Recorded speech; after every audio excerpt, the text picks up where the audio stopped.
This YouTube channel. और आज हम लोग पढ़ने वाले हैं आधुनिक आवर्त सारणी की विशेषताएं। तो सबसे पहली विशेषता है संयोजकता।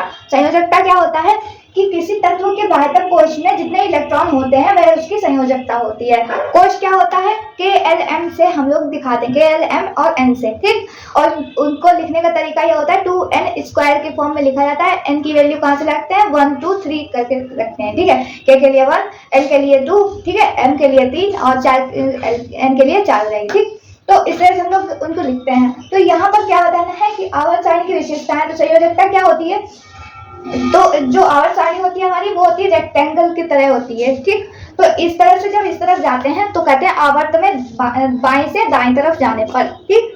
तो क्या होता है 1 से 4 तक संयोजकता बढ़ती है, ठीक है। पहले एक इलेक्ट्रॉन होगा पहले तत्व में, फिर दूसरा इलेक्ट्रॉन होगा बाह्यतम कोश में, फिर 3 इलेक्ट्रॉन होंगे, फिर 4 इलेक्ट्रॉन होंगे, ठीक। उसके बाद में फिर धीरे धीरे करके कम होते जाएंगे और कहाँ तक, 0 तक घट जाएंगे, ठीक। और लेकिन क्या होता है जब वर्ग में यानी कि ऊपर से नीचे कोई भी वर्ग एक उठा लो, उसमें एक जो पहले वाले तत्व की संयोजकता होगी वही उसके नीचे जितने भी तत्व आ रहे होंगे उन सबकी संयोजकता वही होगी सेम, ठीक। तो यही लिखा हुआ है, यह किसी भी वर्ग में समान होती है संयोजकता, ठीक। उसके बाद है परमाणु त्रिज्या।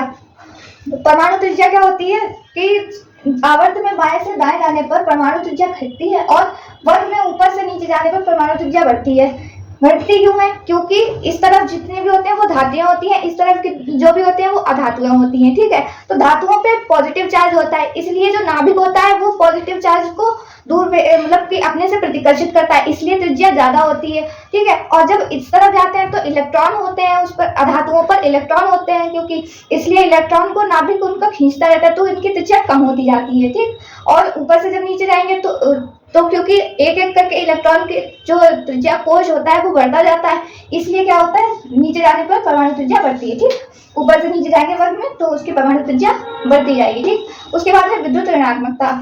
अब ये भी यहीं पर आती है बात, इलेक्ट्रॉन होने और ना होने पे। इस तरफ वाली सब धातुएं होती हैं, उस तरफ वाली सब अधातुएं होती हैं, इसलिए जिन पर इलेक्ट्रॉन होंगे ही नहीं उनमें क्या होगा, विद्युत ऋणात्मकता होगी ही नहीं, इसलिए इस तरफ कम होगी इस तरफ ज्यादा होगी। तो क्या कहेंगे, आवर्त में बाएं से दाएं जाने पर विद्युत ऋणात्मकता बढ़ती है, ठीक, और ऊपर से नीचे जाने पर घटती है। यही हमने लिख रखा है। और इसके बाद में आता है यहाँ पर धात्विक और अधात्विक गुण। तो धात्विक गुण और अधात्विक गुण सबको पता है, इस तरफ जब धातुएं होती हैं आवर्त सारणी में और उस तरफ होती हैं अधातुएं, ठीक है। तो धात्विक गुण और अधात्विक गुण दोनों को ही अलग अलग हमें बताना पड़ेगा। कैसे कि धात्विक गुण होता है इलेक्ट्रॉन को त्यागने की क्षमता, ठीक है, और अधात्विक गुण होता है इलेक्ट्रॉन को ग्रहण करने की क्षमता। तो दोनों ही अलग अलग चीजें हैं।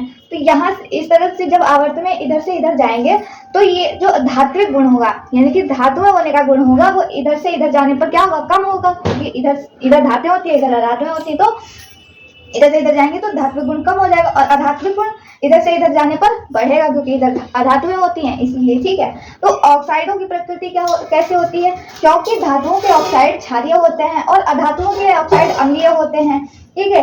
क्योंकि और ऑक्साइड जो है यानी कि क्षारीय गुण इधर होगा ज्यादा और अम्लीय गुण इधर होगा ज्यादा, तो इसी की तरह वो बढ़े और घटेंगे, ठीक है। तो हमने क्या लिख दिया है, इसलिए ये भी धात्विक और अधात्विक गुण की भांति, ठीक है, वृद्धि व कमी प्रदर्शित करते हैं, ठीक। तो उम्मीद करते हैं आधुनिक आवर्त सारणी की विशेषताएं आपको समझ में आ गई होंगी। वीडियो अच्छी लगे तो लाइक कीजिएगा, चैनल को सब्सक्राइब कीजिएगा। फिर मिलते हैं एक और नए वीडियो के साथ, तब तक के लिए धन्यवाद।